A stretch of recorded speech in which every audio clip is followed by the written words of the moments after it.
Kita kembali ke Rakyat Bersuara, saya Aiman Wicaksono, saya akan menuju ke gedung DPR di Jakarta. Kita akan menuju ke rekan saya Indra Setia di sana. Indra, silakan.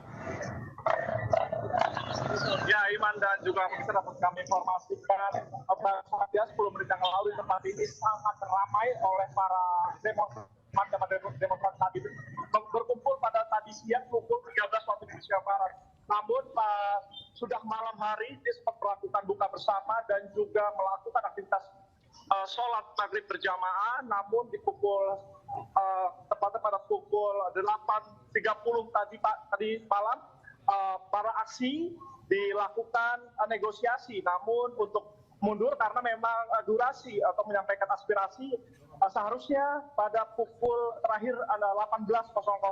Namun pihak para demonstran masih kekeh untuk melakukan aksi demonstrasi di depan gedung DPR RI Jakarta, dan setelah itu pihak kepolisian melakukan kegiatan mundur paksa, namun masih telah terjadi keributan atau kerusuhan terjadi antara pihak aparat kepolisian dan juga pihak dari para demonstran.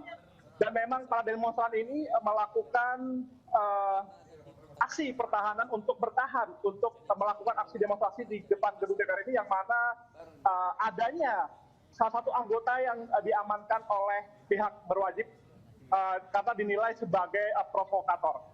Dan akhirnya hingga saat ini jalanan depan gedung DPR RI sudah clear, steril dari para pendemo, yang mana para aparat berhasil memundur paksa para demonstrasi yang melakukan unjuk rasa di depan gedung DPR RI. Sementara itu, Aiman dan juga pemirsa, saat ini juga tinggal para kebersihan membersihkan sisa-sisa hasil demo pada hari ini. Kembali ke Anda, Aiman. Baik, terima kasih Indra Setia, langsung dari gedung DPR Jakarta. Udah lepas topi, jadi saya takut juga kalau udah lepas topi nih. Bung Rocky, jadi kalau tadi sebutkan Babe 40 tahun kenal dengan Pak Prabowo, makanya nggak pernah berubah sesungguhnya. Jadi siapa yang ikut, siapa yang berubah, apapun tetap Pak Prabowo gitu ya. 40 tahun. Bung Rocky berapa tahun kenal sama siapa? Ada hal yang selalu kita ucapkan, ada hal yang tidak perlu kita ucapkan. Itu poinnya. Nah, saya mau ucapkan yang tidak pernah diucapkan itu. Coba kita bayangkan misalnya, ada janji kemerdekaan, ada janji reformasi. Semua itu value yang kita bikin dengan mahasiswa itu. Sekarang keadaan itu paralel dengan apa yang barusan Anda lihat di televisi itu. Jadi kita mulai berpikir bahwa selalu ada anomali, kendati elektabilitas naik tetapi legitimasi turun. Orang mempercaya mana? Elektabilitas yang dasarnya legalitas atau legitimasi yang dasarnya moral. Pada titik tertentu politik itu adalah urusan moral. Anda mau pakai kuantitatif, kalau orang bilang gua nggak percaya lu. Semua mestinya berhenti bekerja itu. Tadi misalnya soal statistiknya itu ada volatility, tapi kok ada yang jadi stagnan di situ. Kalau kita lihat mesin oscillating itu, dak duk, itu yang datar itu yang udah mati sebetulnya tuh. Jadi memang dikunci untuk dimatikan di situ, dengan dalam pengertian dia mati sebagai pemenang, dikunci sebagai pemenang itu. Jadi kita menduga bahwa ini dugaan hermeneutics, bahwa di situ ada ghost in the machine.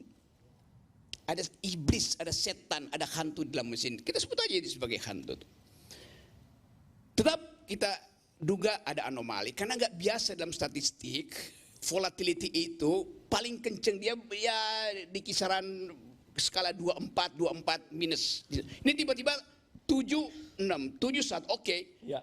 Itu artinya orang itu kalau pakai oscillating memang ada masalah tuh, tiba-tiba oke, itu poin itu. Jadi mereka yang ngerti tentang statistik tahu bahwa di situ ada semacam ketidakwajaran itu. Okay.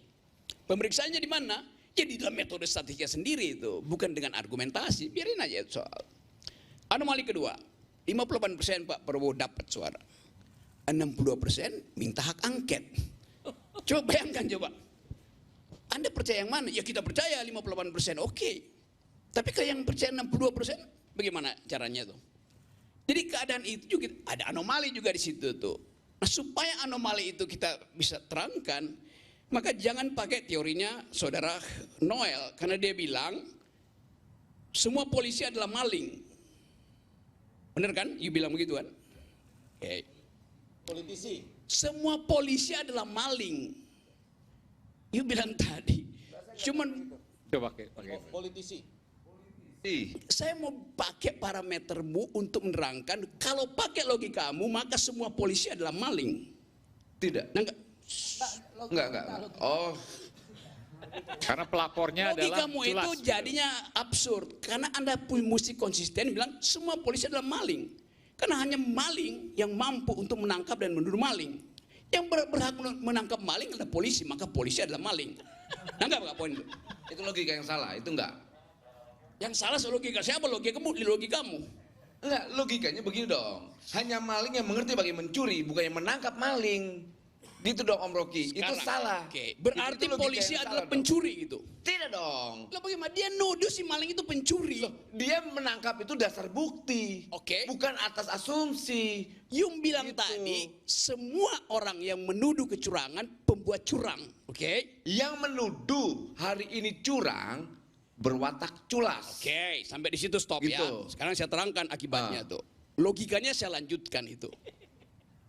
Presumption of guilty ada pada polisi. Polisi mesti menduga ada kriminal, baru dia bisa tangkap. Nangkap nggak logikanya? Betul. Ya udah. Ya. Jadi Anda mesti tuduh juga polisi. Kalau ini kan tidak, politisi ini sudah menyimpulkan bahwa besok dicurang. Polisi Loh, juga tapi kenapa orang ini ikut pemilu? Logikanya berarti kata curang dong. Gitu dong. Bukan Ini ya. logika yang itu. Sekarang saya terangkan pelan-pelan. Polisi dari dia masuk tingkat 1 sudah dibrief untuk mencurigai sebelum dia bisa buktikan. Sama dengan si politisi tadi. Apa bedanya? Aduh, nih. Oke, saya lanjut ya. Cara polisi untuk menemukan jejak pertama dari kriminal adalah menemukan darah di situ. Benar nggak? Ya. Salah. Polisi itu baru bekerja otaknya ketika atau dia ingin ada darah yang dihapus. Begitu cara berpikir resersenya. Kenapa? Karena penghapusan jejak itu menimbulkan jejak baru. Dihapus lagi makin ada jejak baru tuh. Jadi polisi berupaya supaya ada orang yang menghapus jejak. Supaya dia bisa berpikir secara runtut. Bahwa itu artinya penghilangan bukti. Nanggap nggak? Ya, udah. Jadi itu sebabnya kenapa kalau dibilang tadi semua orang bicara lo ngapain ngomong tentang justru sirekap segala macam. Lo justru sirekap itu harus sama. Tetapi kalau dihapus jejaknya justru lebih mudah dikejar oleh timnya Roy. Ini logika begitu. Karena itu si rekap itu mesti tidak boleh dihapus yang kemarin sama yang sekarang nanti itu. Iya. Begitu logikanya. Nanggap nggak Noel tuh?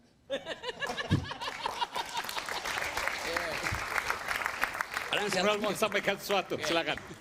Oke, gue ngajar intelijen dan logika.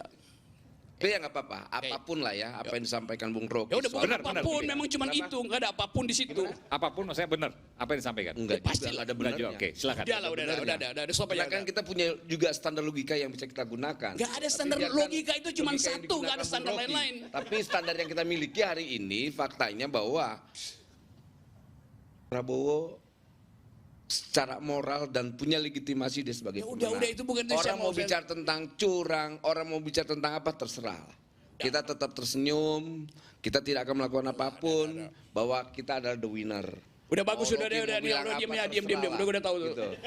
Daripada lu Ya nggak apa-apa, bully itu lagi. faktanya Om. Karena itu gini nih, saya nggak masuk di situ. Saya pakai logika, Anda pakai senyum, silahkan. Beda. Nah, yang paling mungkin logika orang pemenang senyumin aja orang yang kalut. Ngapain lagi mau pakai ngotot-ngototan demo-demo? Kita udah ngerasain berapa puluh tahun yang lalu. Udah, tuh. saya, Gitu loh. gini, saya abaikan aja itu, saya nggak. Karena saya terangin juga. Ya udah, ya nggak nyampe lah gitu soal logik udah gini. Saya terangin terus ya. Ya oke. Kalau bisa Noel pindah ke situ tuh biar saya terangin. Oke ya. Sekarang kita mesti melakukan dugaan yang masuk akal itu terhadap keadaan ini. Saya pakai istilah guesstimation itu. Guessing by estimation. Logik juga, senyum aja. Saya mengukur sambil menduga, saya menduga supaya saya bisa mengukur. Kenapa? Tidak ada faktanya soalnya. Kan you masih menduga besok mau ngapain tuh. Nanti besok begitu datang data, betul kan? Ya tapi itu nggak ada gunanya. Karena manusia itu harus mampu mengantisipasi, bukan dengan data, dengan otak. Kalau ada data ngapain you punya otak? Otak diperlukan ketika data itu meragukan. Anggap nggak itu, Royal? Bab 2 nih. Jadi itu yang kita mau duga besok ada apa itu. Berani nggak kita duga bahwa besok eskalasi akan terjadi sampai kira-kira 13 hari dan Jokowi jatuh itu. 13 hari. 13 hari. Nggak bisa kita dulu. Versi Rocky, bukan versi yang lain tapi. Yes, this is my logics mengatakan itu. Jadi bukan menganggap bahwa gue provokasi. Tapi harus dijawab oleh Bung Noel kalau soal ini. Saya kira. Menarik, Pak Haikal tadi jawab yes gitu loh. Ya, Menarik gitu. Karena dia Bung 42 Haikal tahun nggak bela sama Pak Jokowi, tapi bela Pak Prabowo aja, betul ya? Beda dengan Bukan Prabowo yang jatuh ya, Jokowi yang jatuh. Taruh semua variabel, kemarahan publik, statistik tadi yang anomali itu, problem internasional, harga-harga kebutuhan pokok. Jadi itu yang mesti kita duga sebagai orang yang berpikir. Bukan dengan Prabowo pasti menang, nggak ada soal itu. Jadi problem kita adalah dugaan kita hari ini itu yang kita ujikan secara hipotetik. Kan kita mesti uji. Hasto udah ngoceh kemana-mana tuh. Artinya Hasto keluarin duit atas perintah PDIP untuk membeli opini publik. Kan di semua, kan dia ngoceh kan? Percaya nggak kita? Ya ngapain ngoceh sekarang itu? Gue nggak peduli dengan Hasto tuh. Tetapi dia adalah faktor untuk mempercepat upaya eskalasi ini. Kan PDI artinya menyumbang pada eskalasi. Karena dia masih ragu untuk pergi ke hak angket. Tapi dia menyumbang pada eskalasi. Sekarang hipotesis saya. Hak angket lebih dahulu dihasilkan. Atau hak angkut di jalan untuk mengangkut demonstran. Supir angkot akan lebih suka untuk mending pakai angkot aja untuk menurunkan Jokowi daripada nunggu angket. Kira-kira begitu logikanya tuh. Jadi Luar biasa. itu fungsinya otak, fungsinya pikiran tuh. Oke. Lu Rocky, pasti itu aja, salah, Bung Rob. Rocky. Ya boleh aja saya salah, tapi minimal saya bikin analisis. Bukan sekedar pasti Prabowo menang. Ngapain pasti itu. Jadi itu namanya kekuatan berpikir. Assalamualaikum warahmatullahi wabarakatuh. Waalaikumsalam. Belum selesai, masih ada satu segmen lagi. Kita akan bahas lagi di Rakyat Bersuara.